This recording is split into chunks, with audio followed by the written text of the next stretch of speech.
네, 반갑습니다. 오늘은 부동산 사무실 겟을 등록하는 방법에 대해서 설명을 해드리겠습니다.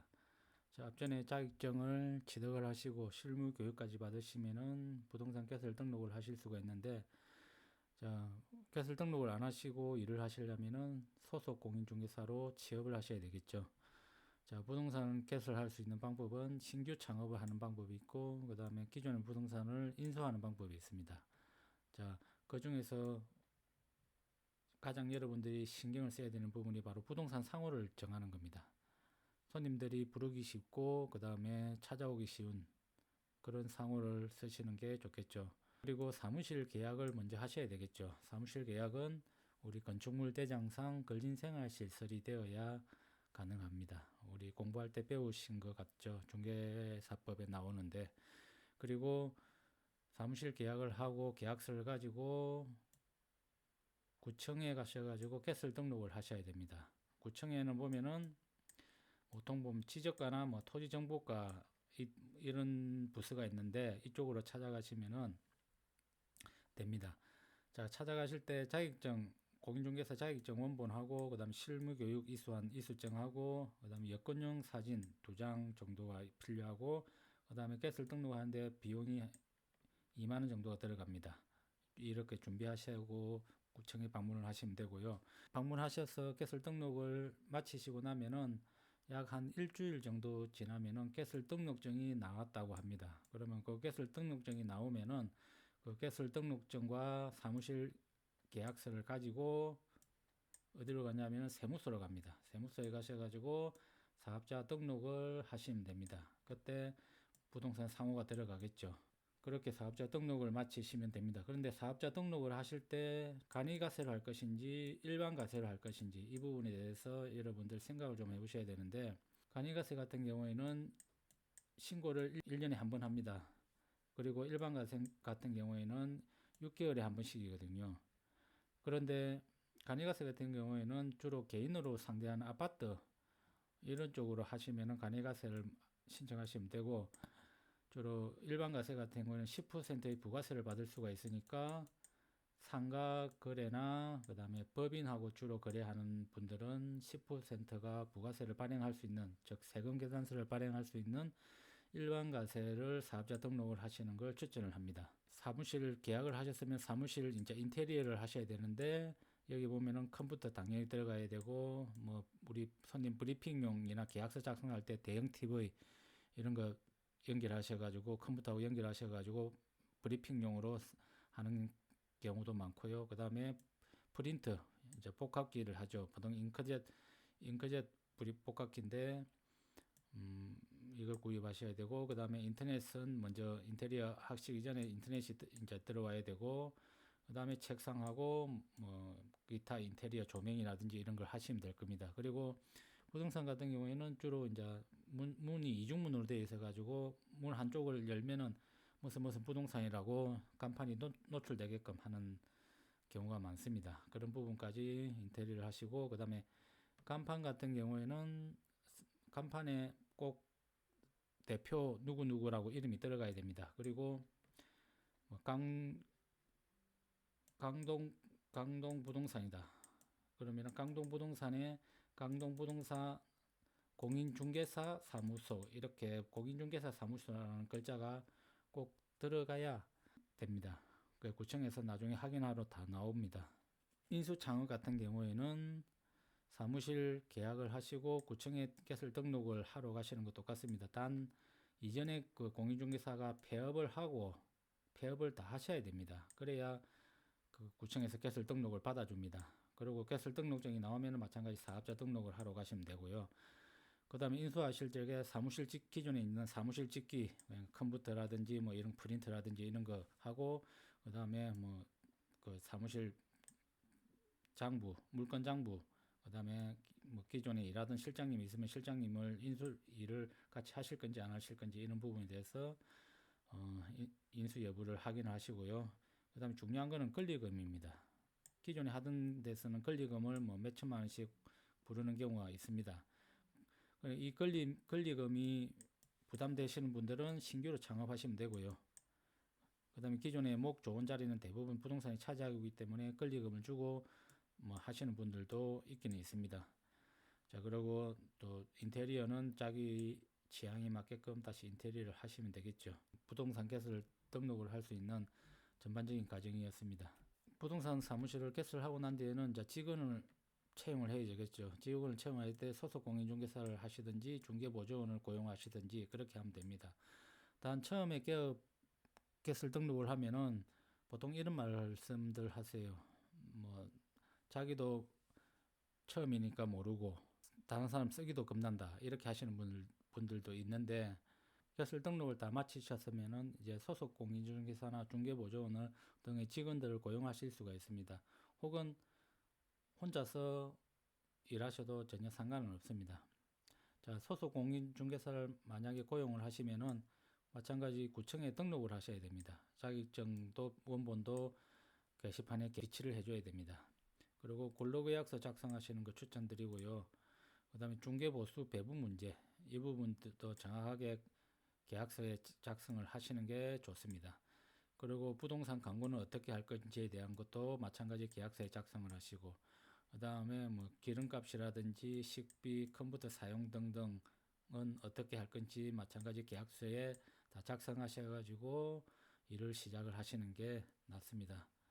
자, 그리고 중개보조원도 마찬가지입니다. 중개보조원도 구청에 등록을 하셔야 되고요. 그 다음에 근로계약서 마찬가지 작성을 하시면 됩니다. 중개보수 배분, 그 다음에 부동산 광고는 어떻게 할 건지. 자, 부동산 광고를 여기서 부동산 광고라는 게 작게는 6개월에 뭐 30만 원씩 들어갑니다. 그렇기 때문에 개업 공인중개사가 광고비를 지원을 해주고, 계약이 되면은 5대5를 한다라고 이렇게 정확하게 근로계약서라든지 계약서에다가 명시를 하셔가지고 이런 부분까지 딱 해놓으셔야 나중에 문제가 없습니다. 그리고 또 부가적인 문제는 워킹 손님이 왔다. 워킹 손님은 부동산을 방문하시는 분들이죠.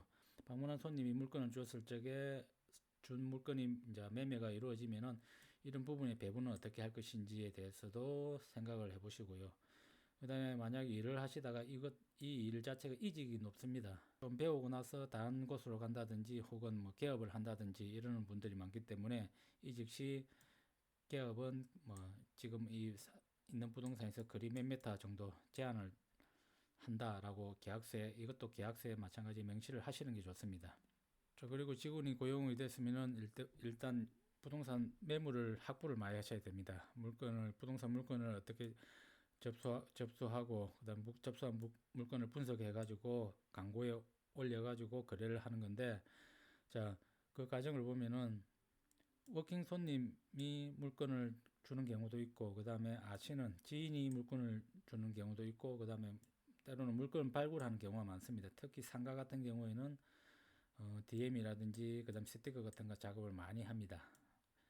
자, 그리고 뭐 현수막 이런 것도 많이 붙이고요. 이렇게 해서 물건을 계속 한 개씩 늘려가시는 게 부동산의 재산입니다. 그리고 물건을 접수받으면 항상 물건 접수 대장을 작성을 하셔서 따로 관리를 하셔야 됩니다. 보통 보면 이제 물건 접수 대장을 하는 방법을 여러분들 엑셀로 관리하는 것도 있고, 그 다음에 자체적으로 뭐 관리 프로그램을 쓰는 경우도 있습니다. 하지만 저는 개인적으로 네이버 밴드, 개인 밴드를 만들어서 거기에 물건을 올리는 걸 추천을 드립니다. 자, 그러면은 그 밴드에 물건이 올라가면은 그 밴드를 통해서 자기가 물건도 검색을 하고 물건도 장부를 들고 다닐 수 있기 때문에 전화번호라든지 뭐 물건 내용들을 다 기재를 해 놓으시면은, 그리고 사진까지 혹은 영상 찍은 것까지 다 올려가지고 물건을 관리할 수 있기 때문에 전화 받고 밴드로 들어가셔가지고 물건을 검색해서 손님들한테 바로 설명해 드릴 수 있는 그게 되기 때문에 밴드로 물건을 관리하는 걸 적극 추천을 해드립니다. 이거는 많은 연습이 필요하겠죠. 자, 처음부터 헤매지 마시고 밴드를 만드셔가지고 거기다 물건을 올리셔가지고 물건을 관리하시기 바랍니다.